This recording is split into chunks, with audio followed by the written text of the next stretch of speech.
గుణదల పుణ్యక్షేత్రంలో మేరీమాత ఉత్సవాలు ఘనంగా ప్రారంభమయ్యాయి.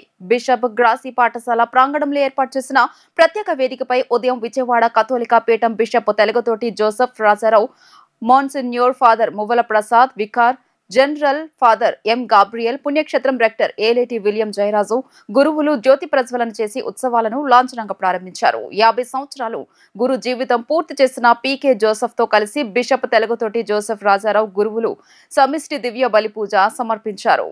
దక్షిణ భారతదేశంలోనే సుప్రసిద్ధ క్రైస్తవ పుణ్యక్షేత్రంగా విరాజిల్లుతున్న గుణదల మేరీమాత పుణ్యక్షేత్రంలో ఉత్సవాలు నేడు వైభవంగా ప్రారంభమయ్యాయి.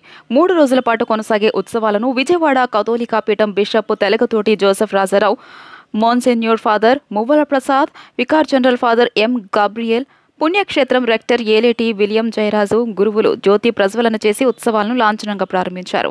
50 సంవత్సరాలు గురు జీవితం పూర్తి చేసిన పీకే జోసెఫ్తో కలిసి బిషప్ తెలుగుతోటి జోసెఫ్ రాజారావు గురువులు సమిష్టి దివ్య బలి పూజ సమర్పించారు.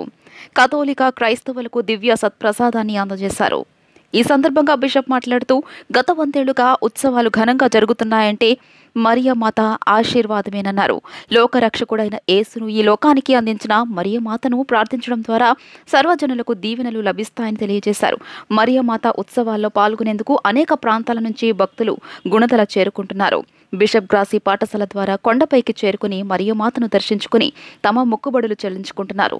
తొలి రోజు ఆదివారం కలిసి రావడంతో భక్తులు విశేష సంఖ్యలో తరలివచ్చారు. దిగువనున్న చర్చిలో ప్రత్యేక ప్రార్థనలో పాల్గొని అనంతరం మేరీమాత దర్శనానికి కొండపైకి తరలి వెళ్తున్నారు. భక్తులకు అసౌకర్యం కలగకుండా గుణదల క్షేత్ర నిర్వాహకులు వివిధ శాఖల అధికారుల సమన్వయంతో అన్ని ఏర్పాట్లను చేశారు. గుణదల మాత లూర్దు మాత ఉత్సవాలను ఈరోజు ఉదయం ఘనంగా ప్రారంభించాం. చాలామంది భక్తులు దివ్య పూజకు విచ్చేశారు.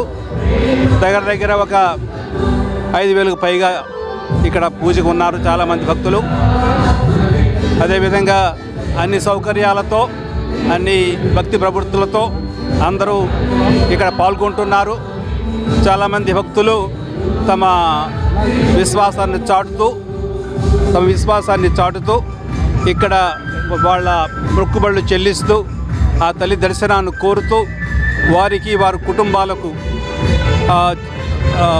మంచి చేకూరాలని, దీవెనలు చేకూరాలని వస్తూ ప్రార్థన చేసుకుంటున్నారు. అందరికీ స్వాగతం. ముఖ్యంగా మన పునజనులకు విజయవాడ ప్రజలందరికీ మరియ తల్లి ఆశీస్సులు అందజేస్తున్నాను. ఫ్రాన్స్ దేశంలో ఒక బెర్నదత్ అనేటువంటి చిన్నపిల్లకు మరియ తల్లి కనిపించి దేవుని యొక్క ఆశీర్వాదాలు మీకు లభించాలంటే నిర్మలంగా జీవించాలి, పాప జీవితాన్ని విడిచిపెట్టాలని చెప్పడం జరిగింది. దానిని ప్రతీకగా తీసుకొని చాలా చోట్ల మరియ తల్లిని ప్రార్థించడం, అలాగే ఇటలీ దేశం నుంచి వచ్చినటువంటి ఈ మిషనరీసు ఈ గుణదల కొండ మీద మరియ తల్లి స్వరూపాన్ని పెట్టి ఆమెను ప్రార్థించడం, ఇక్కడ బోటింగ్లో నీళ్లు లేనటువంటి సమయంలో ఆమెను ప్రార్థించడం మూలంగా పుష్కలంగా నీరు లభించడం, ఇది ఒక పునాదిగా ఉంది. అప్పటి నుంచి 101 సంవత్సరం, ఇది 101వ సంవత్సరం. ఈ 100 సంవత్సరాల పైబడి మరియ తల్లిని అనేక మంది విశ్వాసులు మత ధర్మాలకు విశిష్టంగా వచ్చి ప్రార్థన చేయటం అనేటువంటిది, ఆమె యొక్క దీవెనలు పొందడం అనేటువంటిది ఒక గొప్ప విశిష్టత. ఆమెలో ఉన్నటువంటి ఒక గొప్పతనం ఏంటంటే, ఆపదలో ఉన్నటువంటి వారిని ఆమె చూసి వారి కొరకు దేవుని యొక్క ఆశీర్వాదం అందించి ఆ ఆపదల నుండి వారిని గట్టెక్కించడం. కాబట్టి ఈ గుణదల పుణ్యక్షేత్రానికి వచ్చేటువంటి ప్రతి విశ్వాసి కూడా దేవుని యొక్క కృపా అనుగ్రహాలు లభించాలి. అవి మరియ తల్లి యొక్క విజ్ఞాపన విన్నపం ద్వారా